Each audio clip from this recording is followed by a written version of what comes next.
Meus irmãos policiais, como ainda existem muitas dúvidas com relação à PEC 32, nós vamos a partir de agora fazer um bate-bola com o nosso diretor Baroto e com a nossa diretora Aline para esclarecer o máximo possível a todos. Baroto, o que significa a inclusão de alteração ao artigo 22? O que significa a inclusão do artigo 22, tendo em vista que esse artigo não estava no texto original da reforma administrativa PEC 32? Bom, primeiramente eu quero deixar claro que vamos tratar de assuntos só que afetam os policiais civis estaduais e Distrito Federal. Não vamos se ater a qualquer possibilidade de outros servidores para nós sermos o mais objetivo possível. Muito bem, essa análise de resposta foi feita buscando entender o relator com o seu novo relatório, se realmente trouxe mudanças e em que afeta os policiais civis. Mas eu quero deixar bem claro, muitos não entendem que isso é um texto substitutivo. Ele substitui em pleno o texto anterior. Passa a valer somente esse texto e suas mudanças que serão possivelmente o texto final aprovado no Congresso Nacional para posteriormente ter a sua aprovação no Senado. Ele poderá sofrer mudanças, conforme o regimento interno, até o momento da votação pelo partido, né? A votação de partido pela liderança, né? Os partidos de liderança. Porém, o relator pode mudar até esse momento. Ele pode fazer 5, 10, 20 mudanças. Ele tem o poder de fazer essas mudanças. O que chama a atenção do caput do artigo 22 é a novidade, né, que a União vai poder legislar de forma plena sobre a matéria do direito administrativo, tais como, vamos lá no inciso 30 que me chama a atenção, aliás ele está sendo inserido na Constituição, ele não existia. A União vai poder legislar sobre normas gerais, concurso público, políticas remuneratórias, progressões e promoções e gestão de desempenho e jornada de trabalho. Então temos uma novidade de inciso aí. Também o inciso 33 me chama muita atenção, presidente. Condições para a perda do cargo por desempenho insatisfatório e também a previsão da extinção dos cargos lá do artigo 41, terceiro B, que nós vamos ver logo adiante. O que corrobora com o nosso entendimento é que o próprio texto traz o artigo 2º, que prevê que enquanto essa lei federal não sair, os estados vão legislar de forma na sua plenitude. Então isso vem a corroborar com o nosso entendimento. Basicamente é isso que eu tinha que passar e nós tomarmos muito cuidado com o princípio da especificidade, porque essas leis podem sair 1 ou 2 ou 3 leis específicas. Então muito trabalho à frente, porque como veremos nesse texto que nós estamos discutindo, ele prevê muitas futuras leis e isso é um problema, porque deixa muito o jogo aberto. Baroto, afinal de contas, os policiais estão garantidos com cargo típico de Estado, ou seja, temos ou continuaremos com a nossa estabilidade funcional? Diretora Aline, não me sinto nem um pouco seguro com o artigo 37, inciso 9, que prevê o cargo determinado e que as atividades e cargos essenciais de Estado não poderão ser feitas por esses cargos de prazo determinado. E quem seriam esses cargos essenciais? Entre eles, atividade de segurança. Muito bem, para que eu tivesse uma segurança de fato jurídica, eu ficaria muito mais à vontade se fosse citado os membros do artigo 144, tais como os cargos que pertencem a instituições e órgãos do artigo 144 são essenciais e exclusivos de Estado. Aqui só cita essenciais. Então nós vamos ficar, deixo claro, como vou provar aqui nessa leitura, que tem previsão específica pelos cargos essenciais de Estado. Então nós vamos depender de uma lei federal que realmente garanta toda essa diversificação de cargos que nós temos no caso das polícias civis estaduais. Baroto, foi sanado no texto as vedações do inciso 23 do artigo 37? Não, presidente. As vedações de concessões continuam. É como eu disse no início, muitas vezes um texto substitutivo ele faz o Ctrl+C, Ctrl+V. Esse foi um dos casos, que ele continuou mantendo as vedações de adicionais referente a tempo de serviço, licença-prêmios, as licenças de assiduidade, progressão e promoções, entre outras. Manteve-se igualzinho ao texto original. Baroto, do que se trata o parágrafo 19 do inciso 25 do artigo 37 do relatório? Diretora Aline, é mais um modelo que os governos tentam diminuir salários, subsídios, remunerações. Conforme o entendimento do relator, o que eu vou passar para os senhores agora é constitucional a redutibilidade salarial desta forma. Os estados, através de lei federal, poderão, com a previsão da lei federal, poderão instituir modelos de redução de horas que automaticamente vão reduzir os salários. Então passa a ser constitucional. Existe algum cargo protegido? Sim, os cargos tipo de Estado têm uma certa proteção. Mas, volto a dizer, nós não temos a convicção ainda e a certeza jurídica que o cargo de investigador, o cargo de agente, o cargo de escrivão será cargo tipo de Estado. Ainda tenho, como diz o pé atrás, a insegurança de aguardar que a lei federal defina que todos os cargos da instituições da Polícia Civis estaduais são cargos essenciais ao Estado. Então acabou a possibilidade de terceirizar os serviços públicos ou não? Não, presidente. Ctrl+C, Ctrl+V do texto anterior, do texto original. O relator continuou todo o conteúdo de possibilidade pelos cargos de prazo determinado atuarem no serviço público. Novamente, caso da resposta da diretora Aline anterior, da resposta 4, salvo engano, que tem uma previsão que as atribuições dos cargos essenciais não poderão ser feitos pelo cargo determinado. Voltamos com aquele problema da insegurança jurídica na minha linha de entendimento. Baroto, e este novo texto do artigo 39A, mudou tudo mesmo? É isso mesmo? Parece, né? Mas vamos lá, a ciência do direito é fantástica. O que eles fizeram através do relator? Eles mantiveram, falando de outra forma. Querem ver? Vamos lá, vamos ver se eu estou errado.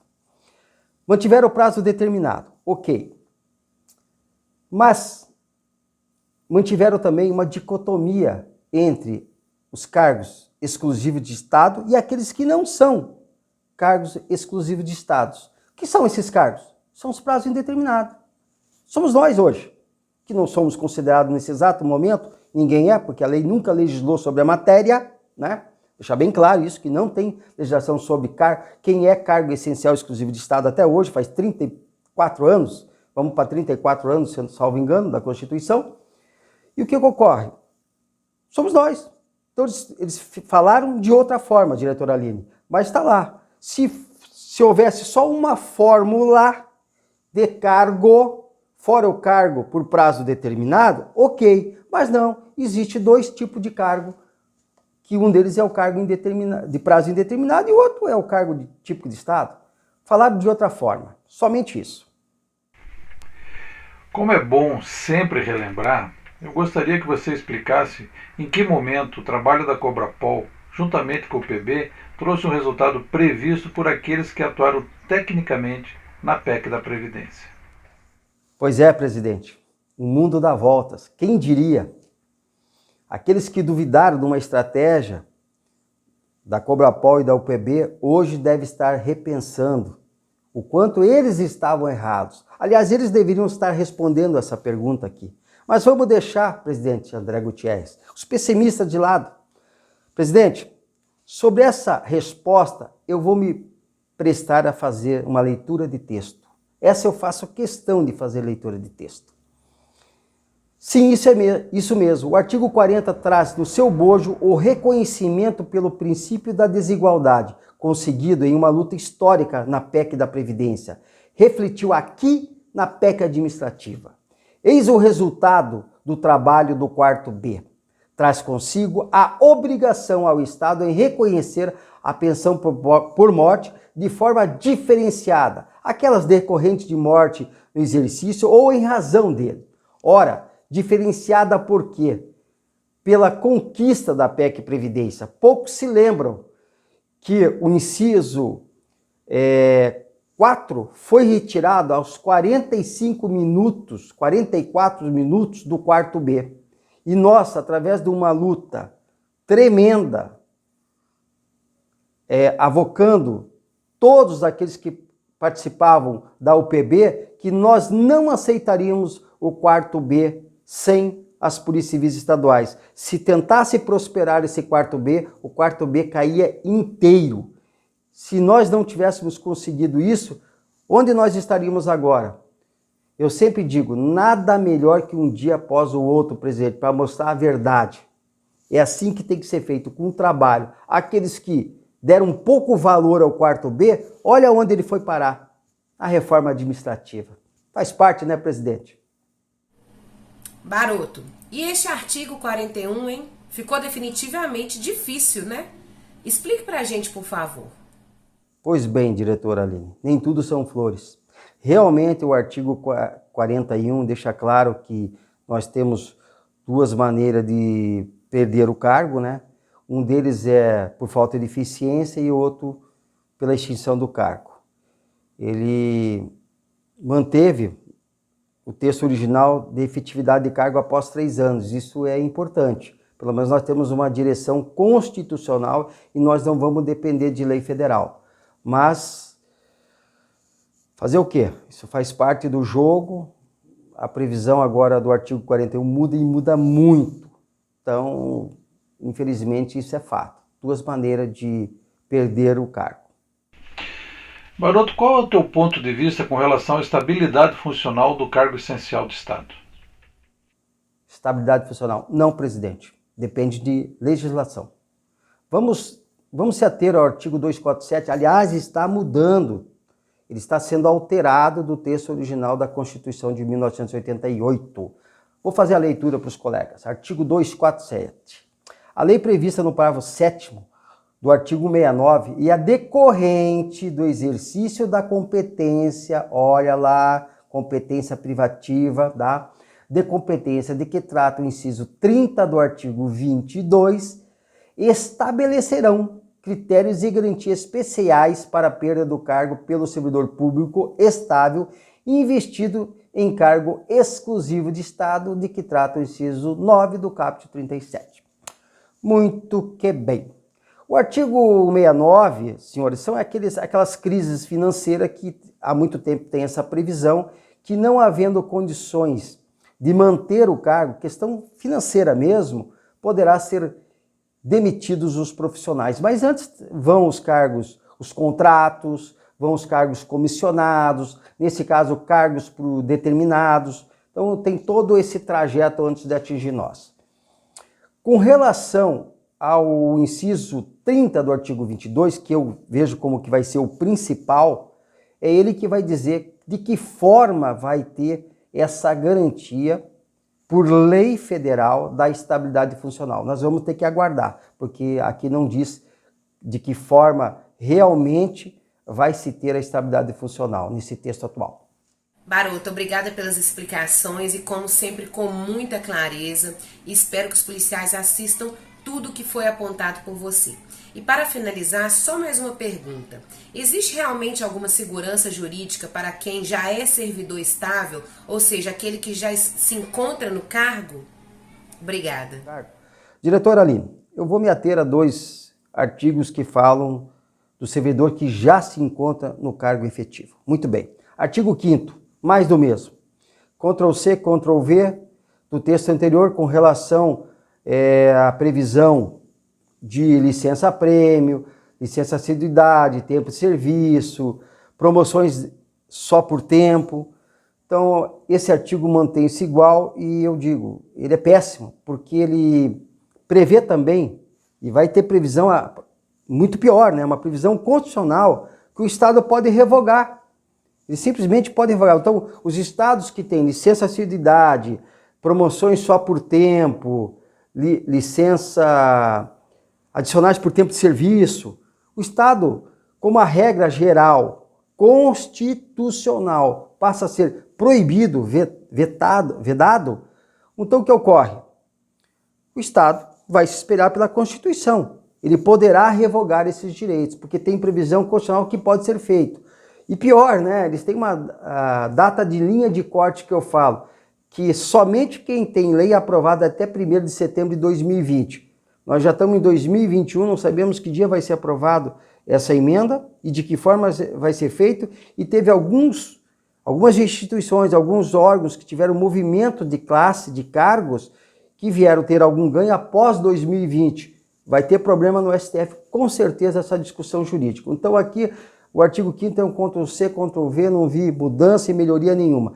Já no artigo 11, 11º, eu fui realmente pego de surpresa e uma grata surpresa. Vamos lá. O artigo 11º prevê que aquele servidor que já se encontra no seu cargo, se o cargo dele for extinto, porque se o governo entender que ele não tem mais motivo, perdeu a necessidade, não tem mais a eficiência daquele cargo com aquelas devidas atribuições, para ficar bem mais claro assim, esse servidor ser aproveitado. Aí criou-se uma possível discussão futura nova do STF. Essa é a minha leitura. Eu vejo com muito bons olhos o artigo 11º. Ele me trouxe uma esperança, inclusive, com relação à Lei Orgânica Nacional das Polícias Civis, que nós falamos muito de extinção de cargos com aproveitamento e levando a um cargo com mais complexidade de atribuições. E vamos chamar a atenção, o artigo 11º, esse novo artigo, essa nova leitura do Constituinte renovador, ele não cobra aproveitamento pelo nível de escolaridade, ele não cobra nada com relação à remuneração salarial, não cobra nada com relação às atribuições específicas. Então, acredito que nós vamos ter uma nova discussão no STF já com a aprovação desse texto. Tá ok, Aline? Bom, chega de perguntas, né? Então, por favor, fique à vontade para dar algum apontamento que entende ser pertinente com relação a tudo isso.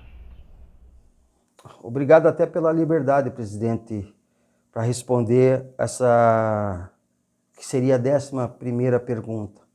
Eu teria uma atenção redobrada no artigo 13º. Eu entendo que essa matéria fere o Pacto Federativo, passou pelo relator como constitucional, porque está revogando o parágrafo 5º do artigo 39. Essa matéria de ordem de remunerações, eu entendo que deveria ficar somente aos estados, mas vai ter muita discussão ainda. Deveria ser revisto esse 13º. Basicamente é isso, André. Eu que agradeço aí a oportunidade de estar à frente aí de mais essa luta, de mais um relatório de uma reforma constitucional, né? Essa é a reforma administrativa. E estamos aí junto com os colegas para sanar qualquer dúvida dentro das nossas limitações, claro.